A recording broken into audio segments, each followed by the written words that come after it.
नमस्कार दोस्तों।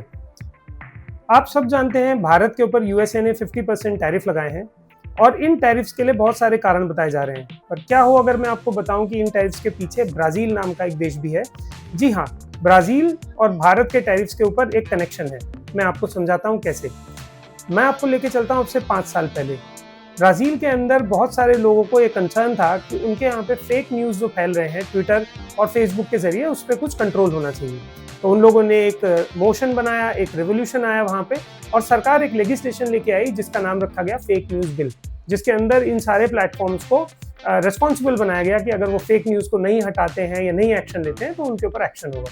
खैर उसके बाद वो बिल पास नहीं हो पाया, लेकिन उसके साथ साथ लीगल लिटिगेशंस वहाँ पे कोर्ट में गई। बहुत सारे बुद्धिजीवी वहाँ कोर्ट लेके गए इन प्लेटफॉर्म्स को और कोर्ट ने उन्हें ऑर्डर करा कि या तो आप ये न्यूज़ हटाएंगे, नहीं तो आपको लीगल एक्शन झेलना पड़ेगा। अल्टीमेटली जब उन्होंने कंप्लाई नहीं करा तो कोर्ट ने उनको बैन करने के लिए बोल दिया 2022 में। फिर इसके बाद में क्या हुआ, इन कंपनीज ने यूएसए के अंदर जो लॉ मेकर्स हैं, सेनेटर्स हैं, उनको प्रेशराइज करा और बोला साहब ये हमारी हेजमोनी को तोड़ रहे हैं, ये हमारी जो मोनोपोली है उसको तोड़ना चाहते हैं, आप इनके खिलाफ एक्शन लीजिए।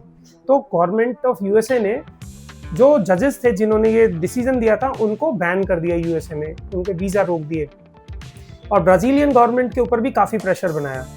तो दोस्तों बात हो रही थी डिजिटल सॉवरेनिटी की। एट द सेम टाइम उसी वक्त भारत के अंदर भी कुछ उथल पुथल चल रही थी और भारत गवर्नमेंट ने भी नया आईटी एक्ट लागू करा और उसके बाद में जो ये कंपनीज हैं जो कि सोशल मीडिया कंपनीज हैं, सोशल मीडिया प्लेटफॉर्म्स हैं, इनको बोला कि आपको अपने सर्वर्स इंडिया में रखने पड़ेंगे, अपने कुछ ऑफिसर्स इंडिया में अपॉइंट करने पड़ेंगे कि जो रिस्पॉन्सिबल हों आपके एक्शंस के लिए जो भी आप इंडिया में कर रहे हैं। बड़े अनमने मन से इन लोगों ने इस चीज़ को माना। हालांकि ये कोर्ट गए, इन्होंने फाइट करा, लेकिन कोर्ट में हार गए, तो फिर इनको ऐसे लोगों को अपॉइंट करना पड़ा और आज भी ये बैटल इनकी कंटिन्यू है, क्योंकि ये गवर्नमेंट की बात कई बार मानते हैं, कई बार नहीं मानते हैं। लेकिन गवर्नमेंट ऑफ इंडिया ने सबक लेते हुए सीख लिया था कि अगर डिजिटल सॉवरेनिटी को हमें मेंटेन करना है तो हमें इन लोगों के ऊपर कंट्रोल करना ही होगा। अब दोस्तों बात आती है टैरिफ्स की। अब यूएसए गवर्नमेंट ने जब टैरिफ्स लगाए तो उन्होंने खाली ये नहीं देखा कि किसके साथ हमारा ट्रेड इम्बैलेंस है, किससे नहीं।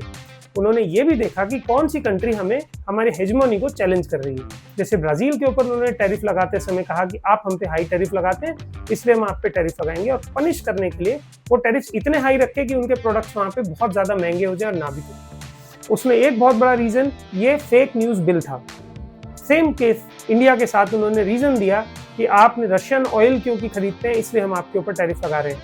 लेकिन यहाँ पे भी क्योंकि भारत गवर्नमेंट ने भी आप अपनी डिजिटल सॉवरेनिटी के लिए एक्शंस लिए थे, तो यहाँ पे भी इन्होंने एक्शन लगाया। पर ऐसा क्यों, डिजिटल सॉवरेनिटी को ये क्यों रोकना चाहते हैं? क्योंकि दोस्तों ये कंपनीज केवल कंपनीज नहीं है, सोशल मीडिया प्लेटफॉर्म नहीं है, ये टूल्स हैं, ये आर्म्स हैं, यानी कि हथियार हैं किसी भी देश में सरकार बदलने के लिए, रेवोल्यूशन लाने के लिए और किसी भी तरीके का क्योस मचाने के लिए। आप जानते हैं भारत जैसे विविध देश में जहाँ इतने सारे लोग रहते हैं, भिन्न भिन्न जाति प्रजाति और बहुत सारे अलग अलग धर्म के, तो यहाँ छोटी सी कोई भी एक घटना किसी भी तरह से चिंगारी का रूप ले सकती है, बड़े बड़े दंगे हो सकते हैं और सरकार के लिए उसको कंट्रोल करना बहुत मुश्किल हो सकता है।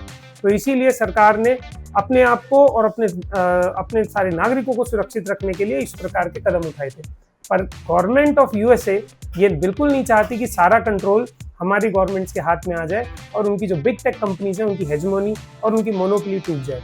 तो दोस्तों जैसा मैंने आपको पहले भी बताया था, it is not about Russian oil only, ये हमारी डिजिटल सॉवरेनिटी से जुड़ा हुआ मामला है। और मैं इस चीज़ को आप सब लोगों को समझाना चाहूँगा कि ये जो टैरिफ लगाए गए हैं कुछ दिन में हमारी इकॉनमी इससे बाहर आ जाएगी, लेकिन अगर हमारी डिजिटल सॉवरेनिटी इंटीग्रेटेड रह गई तो आप मान के चलिए कि लॉन्ग टर्म में हमारे देश को तरक्की करने से कोई नहीं रोक सकता। हमारा डेटा ही हमारी वैल्यू है। आज की डेट में अगर आपका डिजिटल डेटा आपके अपने देश के पास है और आपके अपने सिस्टम में है तभी आप प्रोटेक्टेड हैं, नहीं तो आपका डेटा मिसयूज करके आपके यहाँ पे कोई भी क्योस कर सकता है और आगे चल के यहाँ पे रिजीम चेंज जैसी चीज़ें भी की जा सकती हैं। तो ये सब बताने के लिए मुझे आपको लंबा एग्जाम्पल देना पड़ा, बट आई होप आपको वीडियो अच्छा लगा होगा। आप देख रहे हैं ग्लोबल साउथ टाइम्स और ऐसी और जानकारी के लिए आप चैनल को सब्सक्राइब करें, लाइक करें और बेल आइकन जरूर दबाएं। धन्यवाद।